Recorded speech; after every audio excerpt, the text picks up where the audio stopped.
Bonjour, bon après-midi et bonsoir mesdames et messieurs, selon le lieu à partir duquel vous me regardez de par le monde. Bienvenue une fois de plus sur la chaîne YouTube de The Temple Ministry International TTMI TV. Je suis Dr. Tune, vous me connaissez déjà, appelez-moi DJ, Divine Favor and Grace. Si tu n'es pas encore souscrit, s'il te plaît, appuie sur le bouton s'abonner. Cela te permet de recevoir toutes les vidéos que je vais mettre en ligne les semaines d'après au nom de Jésus.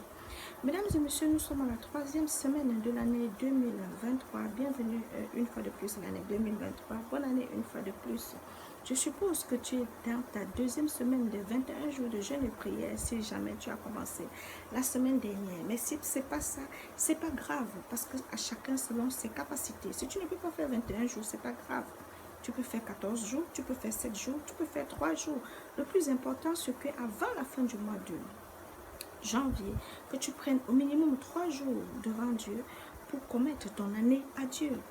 Mesdames et messieurs, aujourd'hui, je vais échanger avec toi sur quelques petits secrets pour être certain de l'exaucement des prières. La première chose, c'est qu'avant de communiquer avec Dieu, tu dois toujours t'humilier pour implorer la miséricorde de Dieu. Toujours s'humilier pour implorer la miséricorde de Dieu. Pourquoi est-ce que je le dis? Nous avons l'histoire de deux personnes qui ont prié dans la Bible, l'histoire du publicain et du pharisien. Dans Luc, l'histoire se trouve dans Luc 18, verset 11 à verset 14. Dans le verset 11 et dans le verset 12, nous voyons le pharisien qui dit, Seigneur, avant de prier, il dit, Seigneur, je te rends grâce parce que je ne suis pas comme tous les autres hommes qui sont des ravisseurs, qui sont des injustes, qui sont des idolâtres. Vous comprenez ça? Qui sont des idolâtres. Je jeûne 2 fois par semaine. Je paye toutes les dîmes. Je paye mes dîmes. Je paye mes offrandes. Et vous voyez, vous avez dans le verset 13 le publicain. La Bible dit que le publicain n'a pas été capable de lever les yeux au ciel. Il frappait sa poitrine parce qu'il se disait être impur. Parce qu'il se disait ne pas être digne de se prosterner devant le trône de grâce. À la fin de la prière, la Bible nous dit dans le verset 14 que la personne qui a été exaucée, c'est le publicain. Pourquoi le publicain? Simplement parce qu'il s'est humilié devant Dieu avant de lui parler. Il s'est humilié devant Dieu. Mesdames et messieurs, la Bible nous dit dans Isaïe 59, verset 1 à 2, que la main de l'oreille de Dieu n'est pas dure pour nous entendre, ni sa main courte pour nous secourir. Mais ce qui nous sépare de Dieu, ce sont nos péchés. Bien qu'avec l'acte de rédemption, nous soyons devenus des saints de Dieu et des plus justes de Dieu, nous avons l'obligation de toujours nous humilier devant son trône de grâce chaque fois que nous voulons communiquer avec lui. La Bible nous dit que Dieu élève celui qui s'humilie et Dieu rabaisse celui qui s'élève.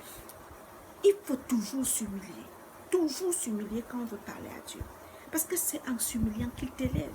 Vous voyez l'histoire du publicain et du pharisien. Il a élevé le publicain. Il a exaucé le publicain parce que le publicain s'est humilié. Il n'y a que Dieu qui soit un homme pur. Nous sommes tous des impurs. Nous sommes tous des pécheurs. De façon consciente comme de façon inconsciente. Mais par son sang, nous sommes devenus ses saints. Mais il voudrait qu'on reconnaisse qu'il n'y a que lui qui soit pur. Il voudrait que nous reconnaissions ça. Qu'on reconnaisse que oui, nous sommes des pécheurs quand on veut communiquer avec lui. Que le Seigneur t'accorde la grâce de toujours reconnaître, de toujours t'humilier devant ton Père chaque fois que tu veux communiquer avec lui. Au nom de Jésus. La deuxième chose, mesdames et messieurs, c'est que nous devons presser. Mon frère, ma soeur, toi qui m'écoutes en ce moment, tu dois presser. Tu dois prier de façon désespérée. Tu dois te déchirer le cœur pendant cette période, pendant que tu commets ton année à Dieu. Qu'il comprenne que ce que tu es en train de lui demander, tu le fais du profond du cœur, que tu le fais parce que ça te tient vraiment à cœur. Souviens-toi qu'il dit que quiconque le cherche du profond de son cœur, il se laisse trouver. Tu dois le faire du profond de ton cœur. Nous avons l'histoire de Anne dans la Bible. L'histoire se trouve dans 1 Samuel 1. Pour plus de compréhension, tu peux lire tout le chapitre 1. Mais je vais aller au verset 13. La Bible dit dans le verset 13 que Anne priait dans son cœur et ses lèvres murmuraient. La parole ne sortait pas de sa bouche. Quand vous continuez la lecture, vous allez comprendre qu'il y avait un homme de Dieu présent, Élie, qui demande à une femme, jusqu'à quand est-ce que tu vas arrêter de te saouler, d'être ivre? Et Anne de lui dit, je ne suis pas ivre, je n'ai pas bu de boisson enivrante, mais c'est la profondeur de ma douleur. Je répands mon âme devant Dieu. La profondeur de ma douleur. La profondeur de la douleur de Anne a fait qu'elle n'arrive pas à parler avec la bouche.